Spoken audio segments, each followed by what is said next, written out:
For those who have not been here before, if you have a comment, please raise your hand. We want to hear from you, but we want you to make your comments brief, but we do want to hear from everyone if at all possible. And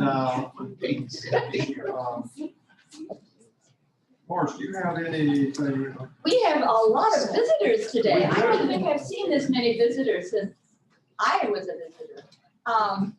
The visitors, raise your hand, please, admit it. Wow.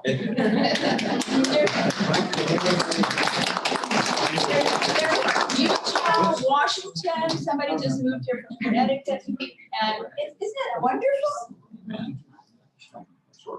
What are we doing? Yeah. They all heard me. How many of you heard me? Yeah, sorry, Ken, not too bad. We're a very friendly class, too. And we do, I guess, put everybody on the spot occasionally. But we're glad you're here. This is a discussion class. This is our second trip through the life of Jesus. The first time, it took 3.5 years to get through the 4 Gospels.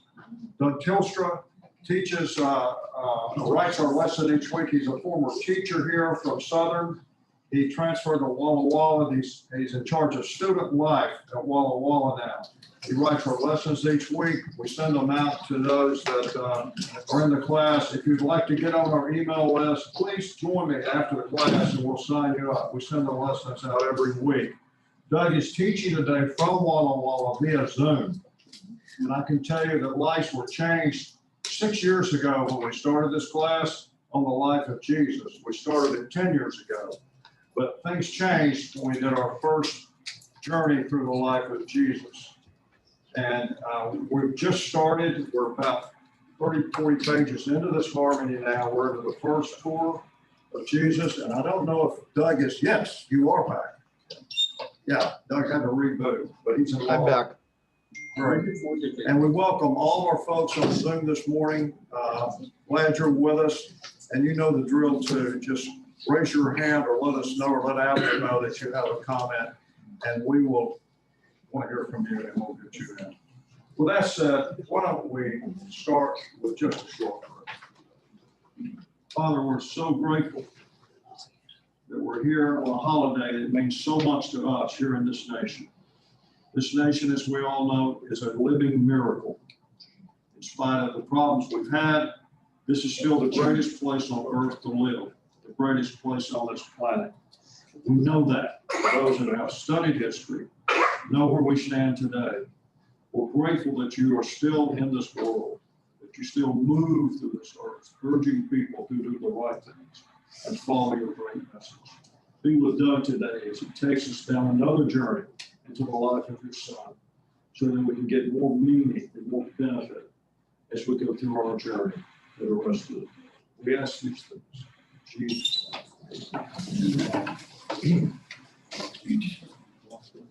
Morning, everybody. Good to be with you. And I was still working on rebooting and getting back up and running when I heard Marge ask for a show of hands on all the visitors, so I didn't quite see. But welcome. Glad that you're here. I would imagine that you're probably in town because it's July 4. You're visiting somebody here. Welcome. And Abner, if we have more trouble with the connection, please let me know. Does it seem to be working okay right now? Sound and everything? Good. Okay. Well, the other thing I was working on was sharing my screen, and I'm going to try that again in just a moment here. Well, let me go ahead and do it right now. And let's see if this is going to work. I want to show you something. Let's see here. Yeah, that's it. You got it? Okay. Got it. And you can see my cursor okay? Does my cursor show up so that I can point to things? Yes, we see it. Okay, good. Okay. So when I was with you in person a few weeks ago, I drew this chart, or one very similar to it, on the board, and a couple of you have asked for it. And just this morning, I sent it to Ken, and I think Ken has already sent it to you. So if you don't get it, let us know. This is a helpful way to understand the life of Jesus, particularly the ministry of Jesus. And we're going to be referring to it from time to time. I do want to make it clear that there is some scholarly debate about one or two things here. You'll see a few differences even between what I have on the chart here and the way that the editor of our Harmony of the Gospels has laid out the chronology of Jesus' life. They're pretty close, but there are a couple places where the scholarship differs, and so I'm not making this something to be real dogmatic about. But in the whole, it's helpful, and it allows us to see the life of Jesus, particularly the last 3 years of his life, his life of active ministry, in a way that we typically don't see it when we are just reading through one of the Gospels. And the reason for that is that we need all four of the Gospels to get the fullest picture of what Jesus was doing during this time and to see how intentional it was. So let me just review real quickly with you what we have here. We have Jesus' baptism, very likely in the fall of AD 27. And then from that point on, we have markers of 4 successive Passovers. We have the Passover in the spring, of course, of AD 28, which is the first Passover of this sequence in John 2. And then we have the next Passover, number 2 Passover, John 5 of AD 29. The next Passover, Passover number 3 in John 6 of AD 30.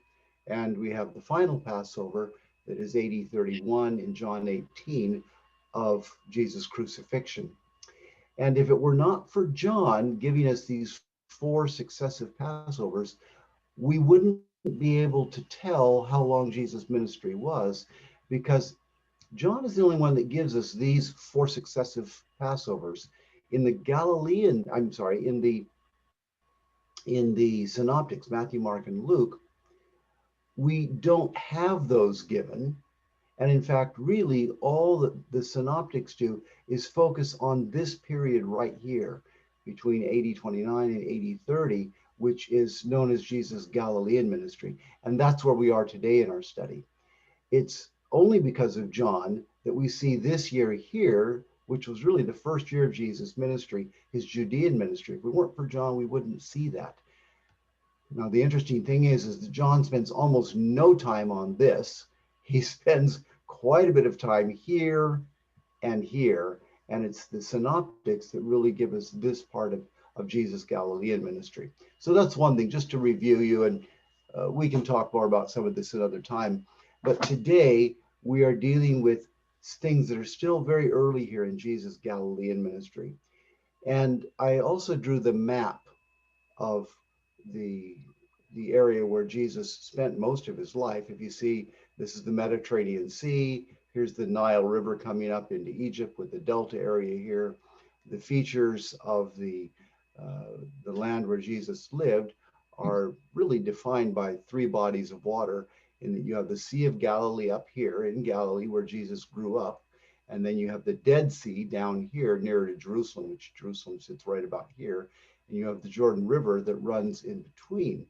And much of the story, many of the stories will refer to things that have to do with this geography. We're not looking at a lot of distance here. Jerusalem, which sits right about here, is only about 75 miles from Galilee, where Jesus grew up here. We have Samaria in between. And when we talk about going from Jerusalem up to Capernaum, we're talking at about 75, 85 miles. But you realize they were walking. That's quite a ways when you're walking. And then if we're talking about the different areas and the different areas that people were coming from, today we'll read that. Tyre is up here. And of course, Jerusalem is down here. And then these are the areas on the far side of Jordan. Decapolis, the 10 cities, are over here. And it talks about people coming to Capernaum over here to meet Jesus and to see him from all the surrounding areas. So you get an idea of the spread from where people were coming to see Jesus. I think that's really all I need to refer to on the timeline and on the map. Maybe one other thing that might be helpful is that even though Jesus grew up here in Galilee, in Nazareth, actually over here, he came down and spent his first year of ministry here in the south in Judea and around Jerusalem, and that's what we see on the chart here. That was the capital city. That was where the temple was. That's where the headquarters was. And Jesus gave his first year of ministry there to the more educated people, to the leaders, giving them a chance to accept it first. They did not. It was largely a year of not a lot of overwhelming success from the standpoint of many followers coming to Jesus. Then Jesus moves north, basically after getting kicked out of town here at this Passover. He moves north, and very quickly in Galilee, his ministry takes off. Now he has a bit of a sad start when he goes to his hometown back up here in Nazareth. He goes to his hometown very early on, and he gets booed out of his own hometown church. In fact, not just booed out, they try to kill him, try to throw him off a cliff. And so it's a start that looks very much like what had happened back here, where he gets kicked out of town in Jerusalem. But then he moves his headquarters from Nazareth over here to Capernaum. Now, Capernaum's actually right up here. And that is the hometown of Peter and Andrew and James and John, where they run a little fishing business up here on the north shore of the lake. And once Jesus moved his headquarters from Nazareth over to Capernaum, his ministry really takes off. And all during this time, Jesus' ministry is just growing and growing, so that his popularity is growing to the point where when we get here to 1 year before the cross, at this third Passover, this is the feeding of the 5,000. And many of you remember that at that point, Jesus' popularity is so great that the people want to take him by force and make him into king. And so 1 year earlier, he's kicked out of Jerusalem, where he's been down here starting his ministry. His next year ends in such success, he's a rock star, that they want to make him king by force.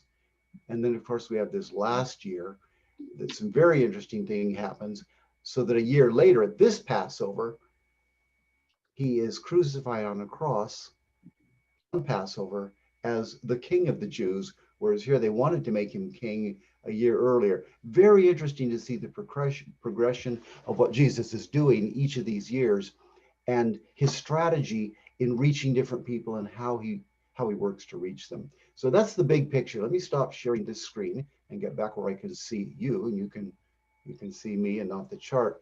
Anyway, that was sent out to you, so you have that. And like I said, I'm not being dogmatic on that. There's some details on there that scholars differ on a little bit, and you'll see a few differences from what you see the dates in the harmony. But by and large, it's a framework that most scholars agree on, and is pretty helpful, and you can see it laid out from the Gospel of John. I'm going to jump into our lesson for today, but any comments or questions on that before we go into our lesson for today? Just wanted to give you that little bit of review. Ken, you sent that out just before class, is that right? Yes, it's out. Okay, so people have it. So if you don't get it, let us know, and we'll make sure you get it. Any questions or comments on that before we jump into our lesson for today? Okay, well, let's do it then. Open your harmonies, and this is one of those times when the harmony is going to be particularly helpful. Open your harmonies to page 44. And you're going to see here that Mark and Luke have the most detail on this story. And then you'll see that Matthew tells the story in a much more concise form, which is interesting because oftentimes Matthew has the longer account on something. And in this case, Matthew has a shorter account. And even though the bold type is not as bold as I would like it to be, if you've got good lighting and good eyes, you can tell that there's a bold type. And by just reading the bold type in each of the columns, we can get the details from each of the accounts and read it as one continuous story. That's the beauty of this arrangement. It's nothing but the New International Version of the Bible arranged in these columns, but that's what the editor has done. Nice work in arranging it so we can just read it. That's what I'm going to do today. I'm going to read the bold type for this story, and you'll see that it starts in Mark, and then it moves over to Luke and so forth. And you'll follow me as I just read this down the page. I will be reading this story. And this happens very early in the Galilean ministry, the second year of Jesus' ministry after he leaves Judea. And this is after he's moved from Nazareth over to Capernaum. And as I mentioned earlier, Capernaum is the hometown of Peter, Andrew, John, and we're going to see that figuring into this story. I'm going to read this first, and then we'll talk just a little bit about what we're going to do with our focus for the lesson for today. There's always so much in these stories that can't focus on everything. So after we've read it, we'll talk a little bit about what our focus will be for today. So let's jump in here with Mark 1. You're on page 44, and it's the article number 43 that we're reading. They went to Capernaum, and when the Sabbath came, Jesus went into the synagogue and began to teach. The people were amazed at his teaching because he taught them as one who had authority, teachers of the law. In the synagogue, I'm jumping now over to Luke. In the synagogue, there was a man possessed by a demon, an evil spirit. He cried out at the top of his voice, "Ha! What do you want with us, Jesus of Nazareth? Have you come to destroy us? I know who you are, the Holy One of God." "Be quiet," Jesus said sternly. "Come out of him." Then the demon shook the man violently and threw the man down before them all and came out of him with a shriek. The people were all so amazed that they asked each other, "What is this? A new teaching? With authority and power, he gives orders to evil spirits and they obey him and they come out of him." And the news about him spread quickly over the whole region of Galilee. As soon as they left the synagogue, they went with James and John to the home of Simon and Andrew. Simon's mother-in-law was in bed, suffering from a high fever. And they told Jesus about her, and they asked him to help her. So he went to her and bent over her and took her hand and rebuked the fever and helped her up. The fever left her, and she got up at once and began to wait on them. That evening after sunset, the people brought to Jesus all the sick and demon-possessed. The whole town gathered at the door, and Jesus, laying his hands on each of them, healed many who had various diseases. Moreover, demons came out of many people with a word and shouting, "You are the Son of God." But he rebuked them and would not allow them to speak. He was the Christ. This was to fill what was spoken through the prophet Isaiah. He took our infirmities and carried our diseases. Now, great story here. There's actually three smaller stories embedded here. You have the story of teaching and the interruption of the demon-possessed man. You have the story of the healing of Peter's mother-in-law. And then you have the story of the aftermath of the healing of those many, many, many people who came after sunset to Peter's house. So you've got these three smaller stories all packed in together. And the editor has put this title above it, "A Busy Sabbath in Capernaum." And it was. And this is the beginning of Jesus' growing popularity in Galilee and in the little town of Capernaum, which becomes his new headquarters after he has left Nazareth.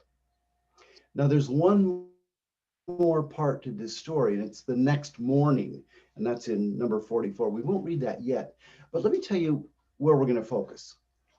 We're not going to focus on the whole thing of demon. And I know that that's interesting to a lot of people, and they want to talk about demon possession. And for some people, that's very relevant. Some of you have experienced this up close and personal. We're not going to spend time on that. We might touch on it lightly. Instead, what I want to spend time on is some look at what Jesus is doing and what impact it's having on the people around him and how that is sustainable. And it's the next story that we haven't read yet that talks about the sustainability. So what we're going to be looking at is more the interaction between Jesus and the people and Jesus and his heavenly Father. What is Jesus doing? What does all that mean? What's the impact of it? And how is that sustainable? And my hope is that after we have looked at these several stories here, that we'll see something about the sustainability of God's working in our lives. That's really where I'm wanting to head with this. I don't want this to just be an intellectual exercise or just an opportunity for us to be intrigued with some interesting stories about Jesus. I'd like us to come away with a stronger sense of how does the sustainability in Jesus' life inform me about sustainability in my own life? How do I live busy, demanding days in the same way that Jesus could live those sort of busy, demanding days and be sustained in that? That's what I want to look at. With that, let's back up and let's go to the big picture. And remembering that Jesus' first year of ministry was largely disappointing. Yes, there were bright spots in it, but there wasn't a lot of response down south in Judea and around Jerusalem. There were little pockets, little bright spots, but largely it was not a very successful ministry if you're just counting numbers of followers gained. It ended with kind of a whimper rather than a bang. And now Jesus moves to Galilee, and while he gets this unpleasant start, worse than unpleasant, in Nazareth, he then moves to Capernaum, and things really take off, as we're going to see here. This is just the beginning. So here's my question to you, and I want to hear from you. Can you think of a time in your life when you moved from maybe even failure or less than failure, from something that was just not working well? Maybe it was a business, maybe it was a time in a relationship with somebody, maybe it was your personal finances. But when you move from a time of either failure or just kind of things rocking along at barely survival, when you move from that to things exploding and really getting busy, successful, things were taken off. Can you think of a transition in your life when you've moved from one spot to another like that? And I want to give you just a moment to think about that. And then I'd like to ask, not so much for long stories about it, but what that was like for you. What was going on as you made that transition from failure to success? Okay, let me open it up for anybody online or those of you in the class. Can you think of a time like that in your life? And like I said, we don't need to hear the story. If you want to give us a brief reference to it, that's fine. But what I'm more interested in, what was going on inside of you during that transition? How were you experiencing that transition from failure to success? Anybody?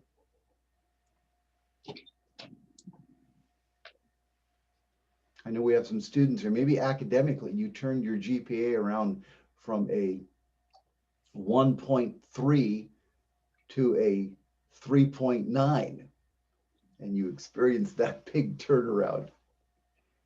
Anybody think of a time when you moved from a relative failure to success, and what that was like? What was happening for you? I think I see a hand. Yes, please. I started college when I was a grandma, graduated when I was 52. When I started college, I placed 9th grade math. I didn't know English. I was never a good student in the past, but I was able to accomplish it. Thankful to the labs where they help and, spoon feed you. So at 50, I started to be a hospice social worker, ended up being a play therapist for children for 17 years. Wow. Wow, thank you. And as you made that transition, what did you experience inside of you during that transition? Oh, I cried. I was anxious. I prayed to God. I had a lot of people encourage me, and I just went forward and was blessed. Well, thank you. Thank you. Somebody else. Thank you. Let me hear a couple of other.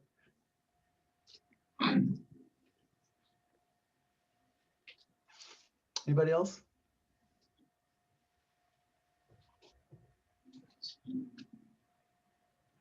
Yes, Ken. Greatest failure of my life, which was devastating to me when I was 42, forced me into a whole new arena, seeking help from people that I didn't know were there really for me, that were really interested in me.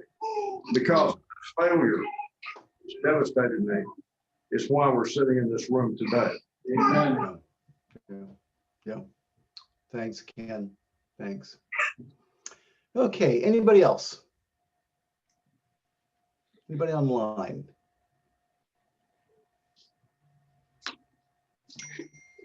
Oh, I have somebody texting here. Yeah, let me read this one. This is a text coming in. The transition for me has definitely been a faith journey. Failure to where I am now has been and still is learning every day that I can depend on Jesus. Yes, thank you. Well, it might be a stretch to say that Jesus' Judean ministry was a failure, but it certainly wasn't a warm, fuzzy time. And when Jesus moved north, back into home territory, back closer to where he had grown up, and back where his early disciples, you remember something else that we acknowledged, is that Jesus did not gather all 12 at once. He gathered 5 quite quickly, back right after his baptism. And then the remainder of them, he gathered a little bit more slowly once he was up in Galilee. And so Jesus' ministry is growing. It's slowly developing. Something we noticed last week is even his experience with Peter and with Peter's companions, his brother Andrew and his business partners, James and John. That was something that was growing slowly over time. And that had grown during the Judean ministry. But now that they are in Galilee, Jesus' ministry is taking off. And I don't think that Jesus was the sort of person who was jerked around by applause. I don't think that when everybody was crowding around him and saying, "You're the best thing ever," that he was just absolutely riding as high and giddy. And that when people walked away from him, that he was absolutely down in the dumps and saying, "I think I'm going to chuck this whole thing." I don't think he was jerked around by popularity or lack of popularity. On the other hand, we do know there's plenty of evidence that when people said thank you to Jesus, we're going to come to a story a little bit later of 10 lepers that Jesus heals, but only one comes back to say thank you. And Jesus comments on it. He says, "Yeah, I like it. Thank you. Glad that you said thanks. Where are those other 9? Or when the woman anointed Jesus' feet and said thank you in this outpouring of love with that very expensive perfume. Jesus noted that, and he told Judas, who was criticizing her, to zip it. And Jesus noted when people were appreciative, when they were grateful, and he felt the sting when there was rejection. So while I don't think he was jerked around, I don't think he was a robot who had no feelings. And so I want you to imagine what's going on for Jesus during this time when suddenly, moving to Galilee, his ministry is taking off and people are responding. People are listening. People are bringing their friends, and his ministry is taking off in a way that it never did in the first year down in Judea. Live into that and think of your own times when you have moved from failure to success. And Jesus is probably experiencing some of that. I see a hand clear in the back. It's Gordon. Hi, Gordon. Gordon, I didn't recognize you because you're not sitting over in the middle left. Well, you know. Please go ahead. The thought I had was that I don't think Jesus was a failure in Judea. Yeah. I accomplished what he wanted there can have a big influence over the way things played out in the future. No, thank you. I'm really glad that you clarified that, because I think that to call that first year of Jesus' life, or first year of his ministry, a failure, would really be unfair. I think instead what Jesus is doing is he is trudging through some less responsive times, but it certainly wasn't a failure. He laid a lot of good foundation there. He gathered his core of his disciples. So yeah, he was doing some really good work there. Yeah. Thank you, Gordon. Douglas? Anybody else? Did I see? Yes, Mother, Douglas? please. I think maybe the reason that Jesus could be kind of on an even keel, whether it was failure or success, that he kept in mind his purpose, his goal. Yeah. And so these things did not affect him up and down, because he knew what he was here for. He kept his eyes on that goal, and he knew he was doing what he was supposed to do, whether he was popular or not. Yeah, excellent. Thank you, Mother. Anybody else? Did I miss any other hands? Can you hear me okay, Doug? I can. Hi, John. Morning, sir. It is my opinion that in every situation, God accomplished his goal. Even though there was not an outward sign of success, it was because Jewish leaders loved darkness rather than light. Yeah. Good point. Okay, let's come back to our story now. So we've put this in a larger context, and I want us to come back to the story itself, because what we're looking at here is the beginning of an incredible year. This is going to be the year of ministry that we know most about, because the synoptics only tell us about this year, and John says almost nothing about it. And so we're going to be reading what's most familiar from the stories that you've heard before. And this is the beginning of it. And it starts here on a Sabbath in Capernaum with Jesus teaching in the synagogue. I want you to notice verse 22 of Mark 1 over there on the left-hand side of page 44. The people were amazed at his teaching, because he taught them as one who had authority, not as the teachers of the law. Now, every once in a while, the gospel writers will throw in these little comments that you say, there's a lot behind that. And we need to just pause for a second.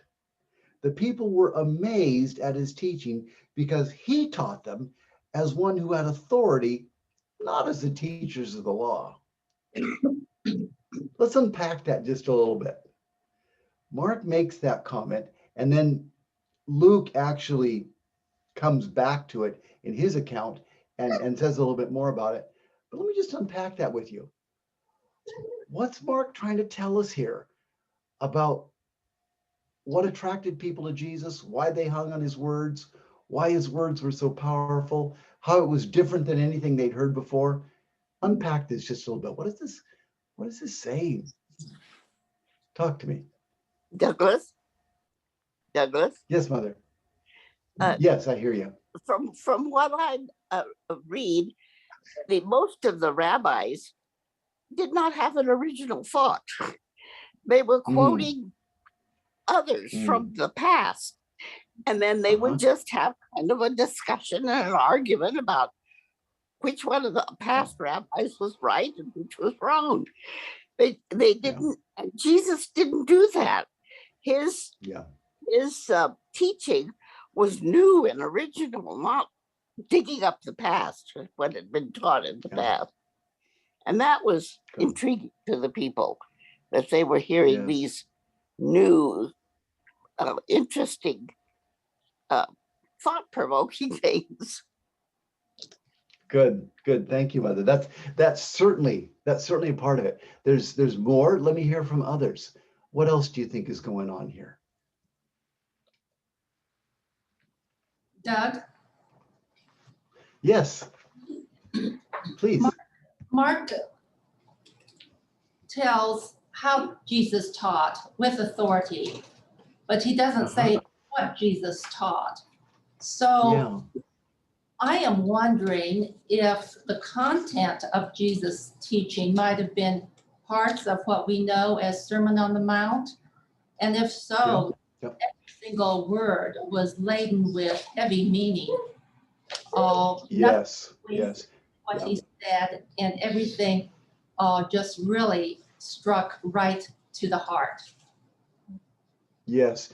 Ruth, thank you for bringing in the Sermon on the Mount, because we're going to be getting to that actually just in a few weeks here. And when we look at the Sermon on the Mount, we're going to see exactly what you said, that this is powerful, potent content. Thank you, Ruth. I think, Gordon, you had another comment. Yeah, I couldn't help but think of the difference that we wrote across some preachers when they preach and the way you try to teach them. And I suspect that when Jesus taught, he helped them understand how the word applies to them. Yeah, yeah. Thank you, Gordon. And your last comment there, how it applies to them. I want to come back to that in just a minute, but we have another comment here, please. You know, I wonder too if it's if he didn't give them insight as to why those rules were there, what the rules really meant. Yes. How you could apply it. Yes. Yes. Insight into that. Yeah. The why. The why. Just the rote Yes. Excellent. 600 whatever laws. Good thinking. Thank you. I think we've got clear back in the corner a hand. I think in a lot of fields, it's clear when you're talking to someone who has a surface knowledge of something versus when you're someone who is an actual expert in what they're talking about.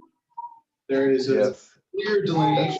You can't put your finger on exactly what it is, but when you're talking to someone who has a deep expertise in the topic area that they are discussing, there's a fundamental difference in how they approach it. And I think that difference would be extremely clear. The Sadducees and teachers of the law had a surface level understanding, where Christ was the originator. There is no more expert than Christ. So I think it's been just shockingly fundamental. Excellent. Thank you, everybody. I'm going to move forward unless I missed a hand. Did I miss a hand from anybody? Let me pull together all these great comments and maybe add a little bit more to it by the way that the story continues. If you just look at Mark's account, for right now, just follow the Mark column. Be quiet, Jesus said sternly. Come out of him. The evil spirit shook the man violently, and came out of him with a shriek. The people were all so amazed that they asked each other, "What is this? A new teaching and with authority?" Now, if we're just looking at the account from Mark, Mark has talked about the people being amazed when Jesus began teaching, and then he talks about them being amazed again when Jesus' teaching goes beyond words to action. And that's what I want to come back to your comment, Gordon, that Jesus' words were not empty words. And let me tell you, as a lifelong speaker, I spent 20 years as a pastor and 20 years in higher education, and I've done a lot of talking. My occupation has been a lot about using my mouth. And I know there are times when the words that I say are not really worth much. It's kind of blah, blah, blah, blah, blah, blah, blah, blah, blah, blah, blah. And I've been challenged at times to say, am I just running my mouth? Or is there something behind what I'm saying that really makes a difference? And does my life take action based on the things that I'm saying? And do people experience from me and in contact with me something that makes those words real and make a difference in their life? And I'll come to your hand in just one second. I think that's Tiffany. Tiffany, you're very small on my screen, but I think that's who I see there. But let me just say this, and that is one of the things I think that Mark is saying, and much of what you've said has said the same thing, but I think in the way that Mark tells the story here, he's saying Jesus was not just blah, blah, blah, blah, blah, blah. That yes, his teaching was interesting, it was new, and then it was backed up with action. And the action that he took was just as amazing as the words that he said, and they were the same. His action and his words matched. And that to me is just like I said, for somebody who spent 40 years using his mouth a lot, that's pretty powerful for me. And it hits me kind of right at my heart. Tiffany, please, let me hear from you. So let's think about the title at the top of this. So this is Sabbath. So what's the difference between coming to Pastor Jerry's Bible study on Tuesday night versus coming to his on Sabbath morning? I think not only was there definitely words, he was gifted also with the Holy Spirit. And this is something different, significant, and impactful because it is Sabbath. And I think that that's something that we kind of graze over, kind of just, we miss that part. Story because it is taking place on Sabbath, and a lot of people are going, wait, what are you doing? You're breaking rules. This isn't. There's all kinds of things going on here, but I think the real pivotal thing about this particular story is that it's actually on Sabbath. Yeah, love it. Thank you, Tiffany. Yes, and that's going to play out not only in this story, but in some that follow it. Is there a hand over here that I missed? Yes, please. Oh. Yes. So I decided to look up why his way of casting out demons, how it might contrast to what they would have traditionally done. And I think they were responding to that too, because Jewish tradition was this long drawn out process with herbs and incense and anointing and gaining, they wanted to get the name of the demon and all these things that it took like this big ritual. And Jesus, he preaches and he turns around, get out. And they're like, what? That's not the way it works. What are you talking about? Yeah. I love it. Yeah. Because they even say with a word. Yeah. Did I miss another hand? Was there another hand that I missed? No. Okay, I think John, and then I see one several rows back from you, John, please. Well, I'm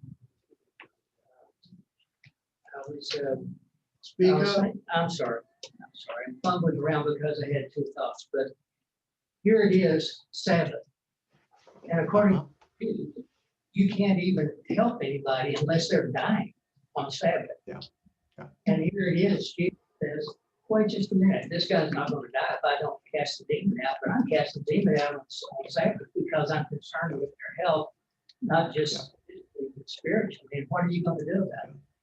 And it also says, if a man, you're not supposed to commit adultery, but if you even think about it in your heart, I say to you, you're guilty.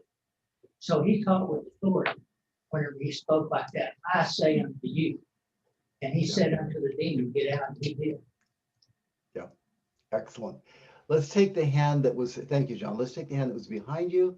And then, yes, there I see it. Yes, please.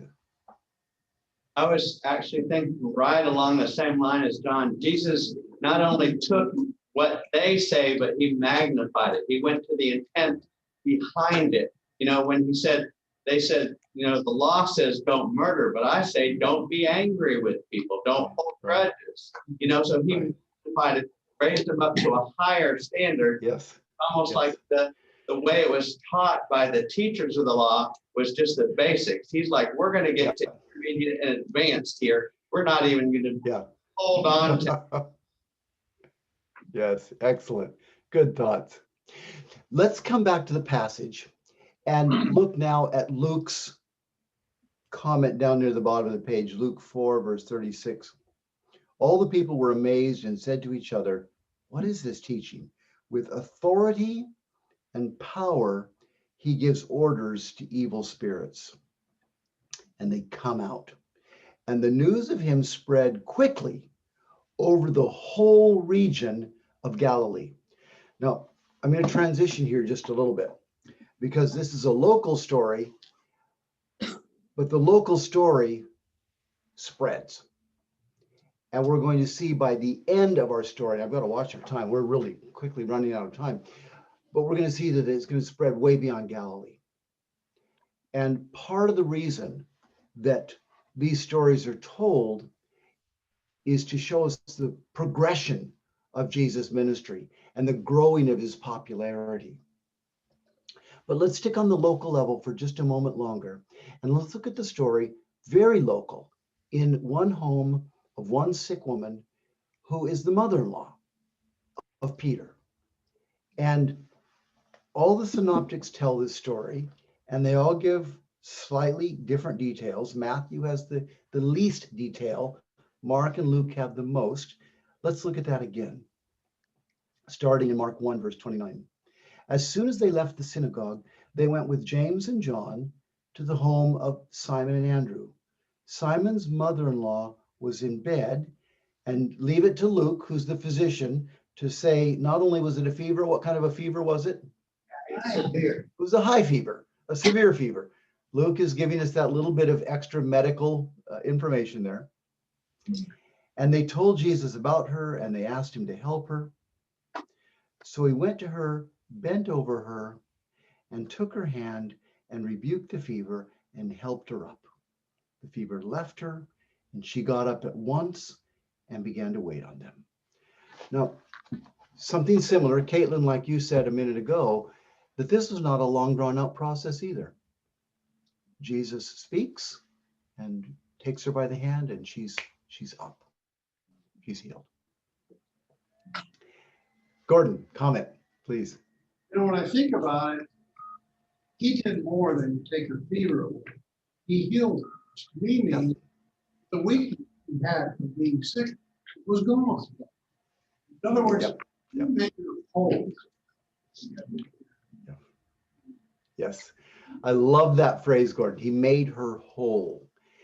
And the fact that she immediately gets up and starts expressing hospitality and was serving to them. She was made whole instantly. This was no slow recovery. She's up and on her feet and at it. Yeah. So, quick question here, and then we're going to move to the last part of this story, and then we're going to go to the next story. And that is, this story is concluded by all the synoptics. Matthew tells it, Mark tells it, Luke tells it, all the synoptic writers include it. It's a homey, personal sort of a detail. And it is part of this busy Sabbath. Why else do you think this was included? What made this story stand out so that all three of the synoptics would note it and give some attention to it?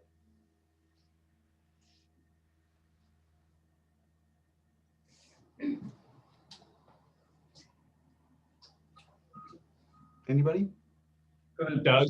I would make the argument that knowing with Jewish tradition that unless somebody was dying, you couldn't help them, that he was kind of making a point that these people that were all demon possessed, it was just considered a malady then. But I would argue that he made very well, particularly because it was on the Sabbath, making a point that we are all dying unless we cast out our demons and let him take those. First, wow. You know, somebody was sick and he healed them, or they just had a little demon.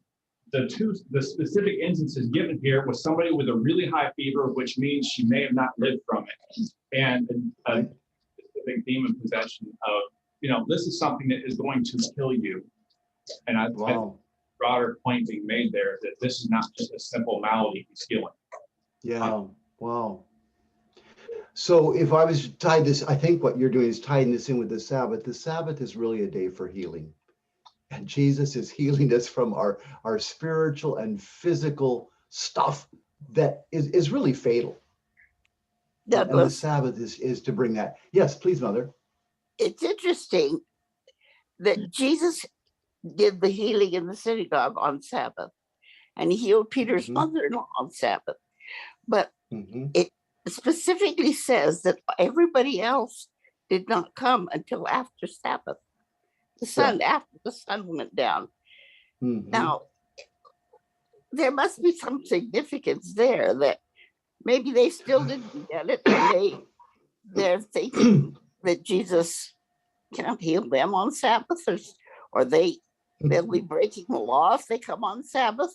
I wonder why he mentions that specifically, that everybody else did not come until after sundown. Yeah. Thank you, Mother, for taking us to that transition. Let's go ahead and use that because our time is almost away from us here. And if we're going to get into the next story. Oops. Comment before I transition? One more, please, Maurice.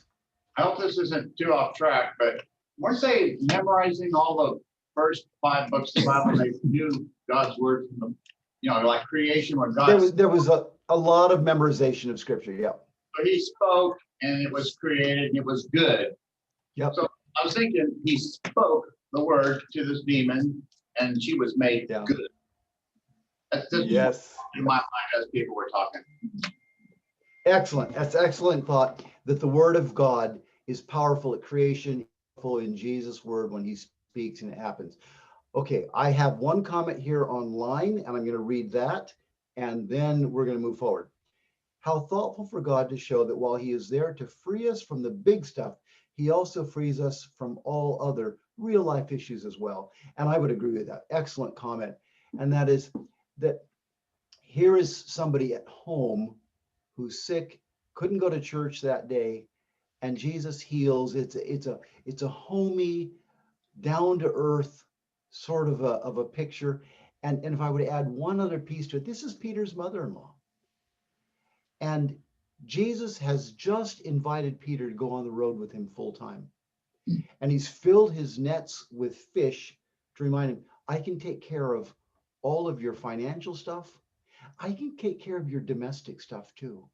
I know that it's troubling to you and your household that your mother-in-law is sick. I can take care of that too.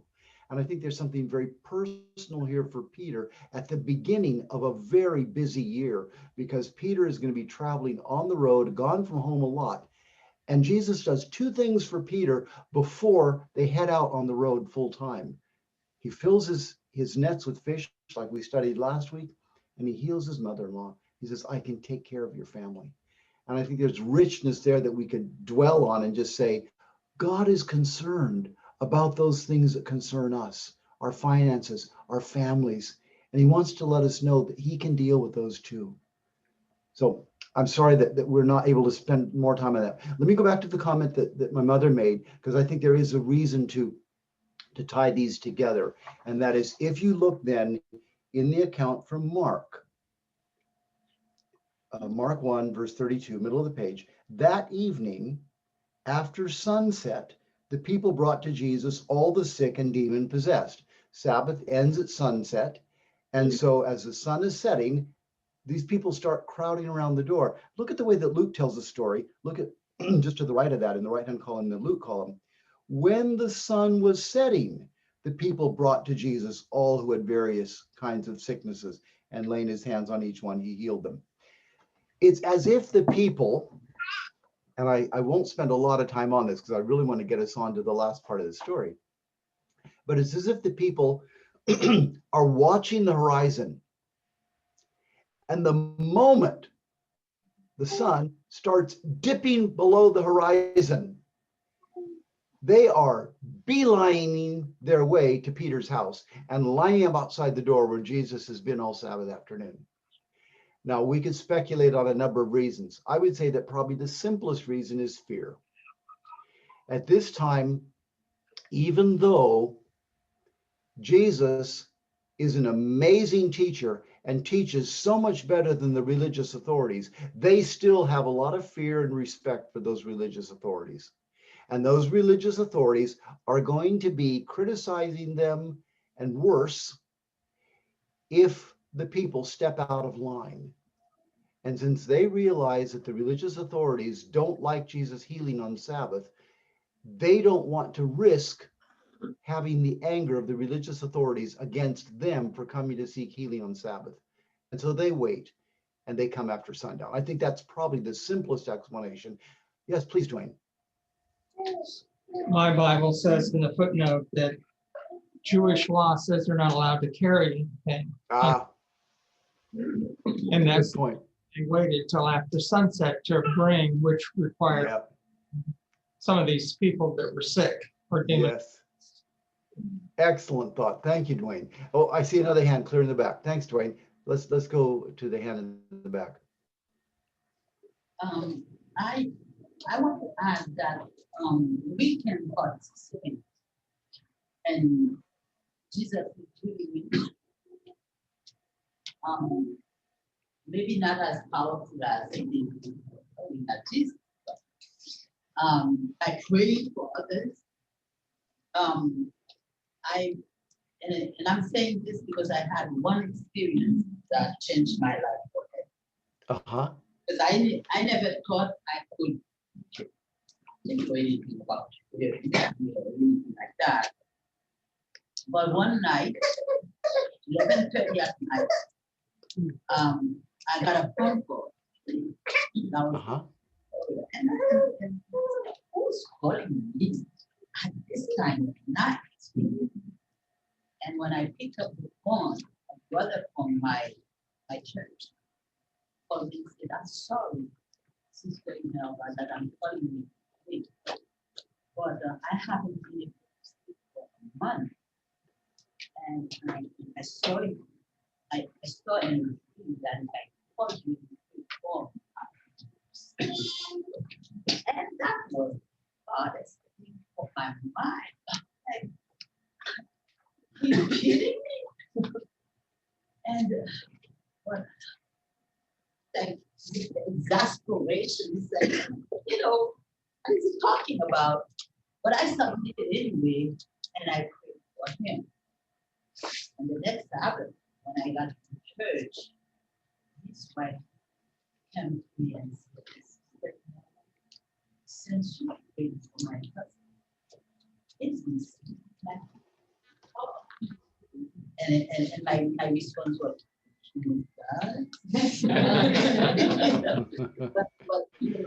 that was my first entry into prayer. And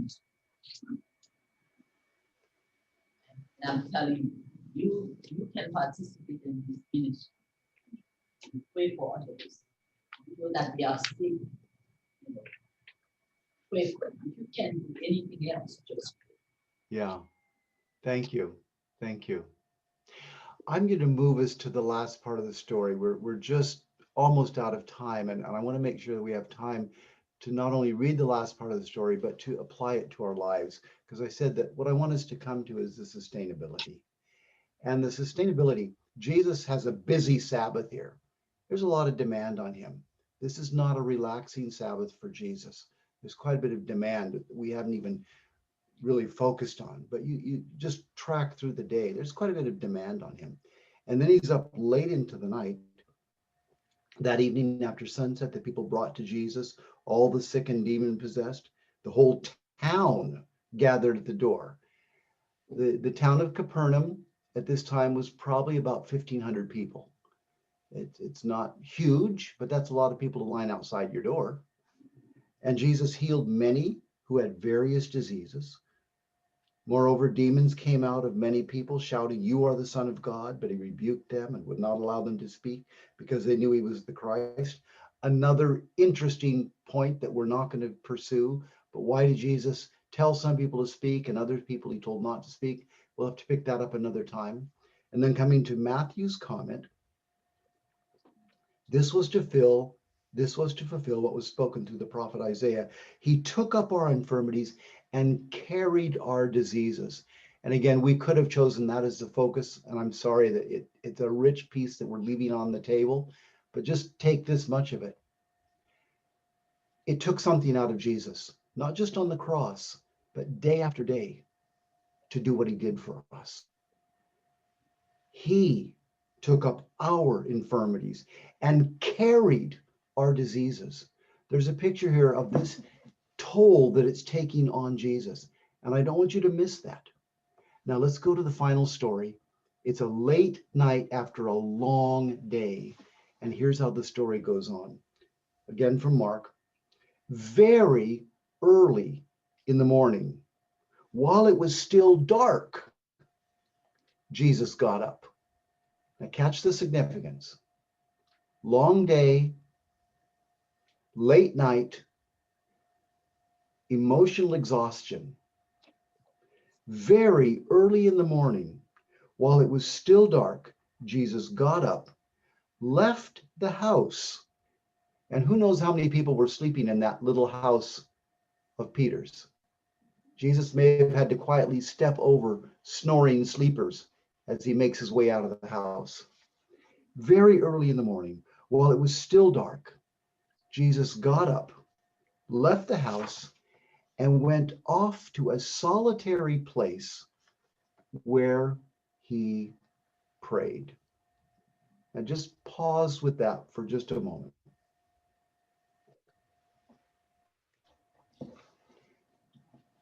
One of the marvels about Jesus that we see all through the Gospels, but especially in the Gospel of John, is that Jesus is 100% God and Jesus is 100% human. He was a 200% man. And here is the Son of God going out after a busy day to find a quiet place where he can pray. Can you imagine all the things that he's talking to God about that had happened the day before? And as he recalls faces of the individuals that he saw, I don't think that Jesus ever saw a person whose face didn't burn itself into his mind. Jesus looked at people. He didn't just glance at them. He looked at them. He locked eyes with them. And each of those people who lined up outside the door was an individual to Jesus, not just a number or a nameless face. And can you imagine Jesus recounting these people, talking to God about the people that he had seen, talking to them about what had happened the day before, talking to God about where all this was going, about where things were going in the next year. By the end of this year, they're going to want to take Jesus and make him king by force. And then a year after that, he's going to be on the cross. Jesus has 2 years left of his life. And he's talking to God early in the morning, quiet, in a solitary place. I can only imagine, I really can't imagine what he must have been talking to God about. But here's the thing that probably catches me more than ever. If Jesus desperately needed to connect with God after a busy, emotionally exhausting day like he'd been through, how much more do I need to connect with God? How much more do I need to find quiet places and times when I can connect with God and experience a renewal of my energy, a renewal of my mind, a renewal of my connection with God? I'm sorry, rather than opening up for discussion because we're so close to the end of our class period, I'm making the statement rather than asking a question about it. But I'd like you to just pause on that and to say, if Jesus needed that type of experience of aloneness, quietness with God to sustain the busy life that he had, how much more do I need it? So that's one sustainability idea. Let's go on to the other one, and then we need to wrap up. He went to a solitary place where he prayed. Simon and his companions went to look for him. And when they found him, they exclaimed, "Everyone is looking for you," which is music to most speakers' ears, right? Most speakers want standing room only crowds. "Everyone is looking for you." Jesus replied, "Let us go somewhere else, to the nearby villages, so I can preach there also. That is why I've come." Jesus was incredibly clear about his mission. He had not come to be popular. He had come to do something And the popularity could come and go, but the popularity was not his purpose in life. So often for us, our purpose in life is popularity or something akin to it. Jesus was really clear. Popularity was not his purpose. He said, that's not why I've come. I have come for another reason. And then the story goes on, and it does include popularity, but it's not what is pulling Jesus' chain. The people were looking for him, over to Luke now. The people were looking for him, and when they came to where he was, they tried to keep him from leaving them. But he said, I must preach the good news of the kingdom of God to other towns also, because that is why I was sent. So he traveled throughout Galilee, teaching in their synagogues, preaching the good news of the kingdom, and healing every disease and sickness among the people, and driving out demons. News about him spread all over Syria. Now, Syria is north, outside the country. News about him spread all over Syria. The people brought to him all who were ill with various diseases, those suffering severe pain, the demon-possessed, those having seizures, and the paralyzed, and he healed them. Large crowds came to him from Galilee, that's the region he was in, from the Decapolis, that's the whole area on the east side of Jordan, from Jerusalem, well, we know where that is, that's way down south, from Judea, that's the area all around Jerusalem, and the regions across the Jordan followed. In other words, the whole country and outside the country. Jesus' ministry in Galilee exploded. This never happened the year before when he was down in Jerusalem. So here's where I'm going to tie this off. The explosion of Jesus' popularity, so different than the year before down in Judea, is connected to two things. And here's where I'm going to land this. It's connected to Jesus' personal care for individuals. He could look at one sick woman and take her by the hand and love her and heal her. And he could also deal with the whole town lined up outside the door, but deal with them as individuals. Jesus' popularity exploded because of his ability to deal with people as individuals and see them as people, not just as some nameless faces. And because Jesus was intimate not only with people, but with God. And Jesus' intimacy with God gave him great power so that when people listened to him, they were amazed. And his words and his actions matched. But that intimacy came at cost. It came at the cost of being alone with God, quiet for him in the early morning hours. And if I want a life that is sustainable, in the midst of busyness, in the midst of emotional demands and exhaustion, I need that intimacy with God like Jesus had, where I'm alone with him, quiet, listening to him, taking his word in, letting him apply it to my life, talking to him about what's really going on in my life. I want that. I want it for you. I want us to experience that type of depth with God so that our lives have power like Jesus did.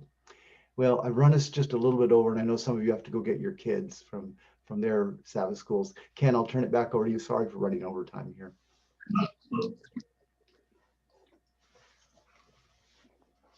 First of all, thank you for coming again. I know we're a little crowded today, but we're still thinking pre-COVID. Next week, our chair, Abner, will have a range a little different than the part is crowded. Thank you for coming. Blah, blah, blah, blah, blah.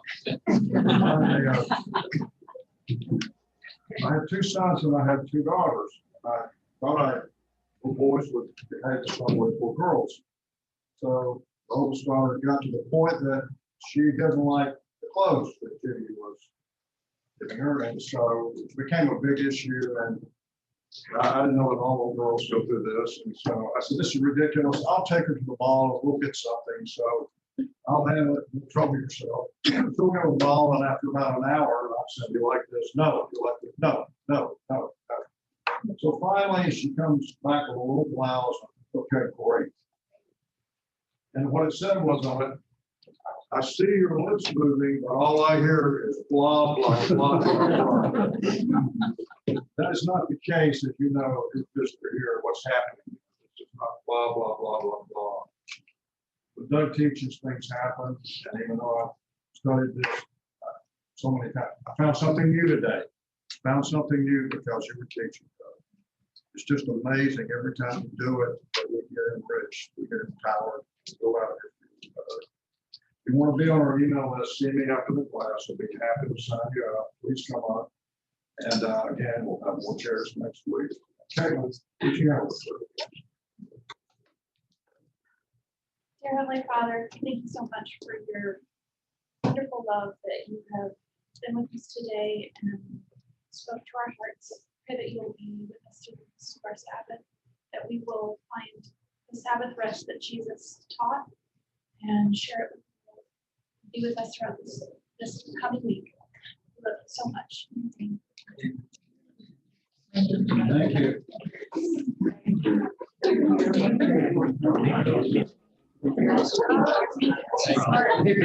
you.